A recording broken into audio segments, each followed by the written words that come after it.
दुनिया भर में बनाई गई जेलें खतरनाक इंसानों को काबू में रखने के लिए कायम की जाती हैं। मगर दुनिया का एक ऐसा मुल्क भी है कि जहां की जेलों में मौजूद कैदी ना तो किसी के काबू में आते हैं और ना ही इस मुल्क की जेलों में कैद रहना आसान है। और ये मुल्क है इक्वाडोर। इस मुल्क की जेलों में हालात कितने खतरनाक हैं, इसका अंदाजा आप सिर्फ इस बात से लगा लें कि यहाँ की एक जेल में कुछ दिन पहले कैदियों के दो ग्रुपों में तसादुम के नतीजे में 68 कैदी हलाक हुए और लड़ाई के दौरान 2 दर्जन से ज्यादा जख्मी हुए। अगर ये कहा जाए कि यहाँ दुनिया के खतरनाक तरीन कैदियों को रखा जाता है तो गलत नहीं होगा, क्योंकि रिपोर्ट्स के मुताबिक इस लड़ाई के बाद जब पुलिस की टेक्निकल यूनिट्स जेल की इमारतों में दाखिल हुई तो उन्हें असलहा और धमाका खेज मवाद मिला। यानी जेल के अंदर तक कैदियों के इतने ज्यादा असर रसूख और इतने लंबे हाथ हैं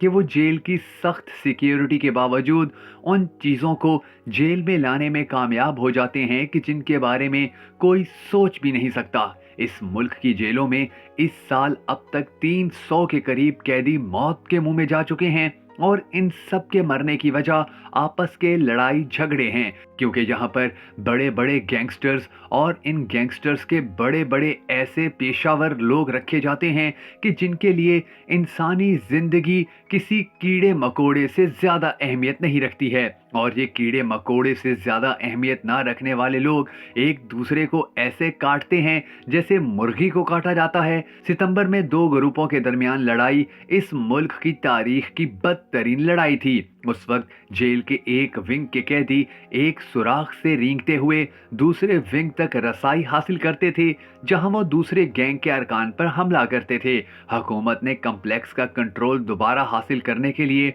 सैकड़ों अफसरान और फौजी जवानों को तैनात किया था, मगर शायद इस मुल्क की जेलों में कैदियों की ही हुकूमत चलती है। इसी जेल में रवां साल सितंबर के आखिर में 2 ग्रुपों के दरमियान लड़ाई के वाक़े में 119 कैदी हलाक हुए और इस खबर से पूरी दुनिया सख्ते में आ गई थी। शायद आप ये सुनकर भी हैरान हो जाएंगे कि जब भी इस मुल्क की किसी जेल के अंदर किसी बड़े गैंगस्टर के सबसे बड़े इंसान को रखा जाता है तो उसके बाद मुल्क के हालात आस्ता आस्ता खराब होना शुरू हो जाते हैं। और जब पूरी दुनिया के अंदर आलमी वबा छाई हुई थी तो किसी भी मुल्क के जेल के अंदर लॉकडाउन नहीं लगाया गया था, मगर ये वाहिद मुल्क था कि जहां की जेलों में लॉकडाउन किया गया, क्योंकि ये खबरें मौसूल हुई थी कि इन जेलों में मौजूद कैदियों के खसूसी अहकामात पर पूरे मुल्क के हालात खराब किए जाते हैं। और इसी वजह से यहाँ पर जब तलाशी ली गई थी तो बड़ी बड़ी ऐसी चीजें सामने आई थीं कि जिनको देखकर हुक्काम हैरान रह गए थे। कैदियों के पास लैपटॉप और कंप्यूटर समेत मोबाइल फोन भी थे, और यही वजह है कि अगर इन कैदियों को बाहर छोड़ा जाए तो ये आम शहरियों को मारते हैं, और अगर इनको अंदर डाल दिया जाए या कैद में सख्त तरीन सजा दी जाए तो ये अपने साथ मौजूद दूसरे कैदियों की जिंदगियां छीन लेते हैं। और यही वजह है कि इस मुल्क की जेलों को दुनिया की सबसे खतरनाक जेलें करार दिया जाता है।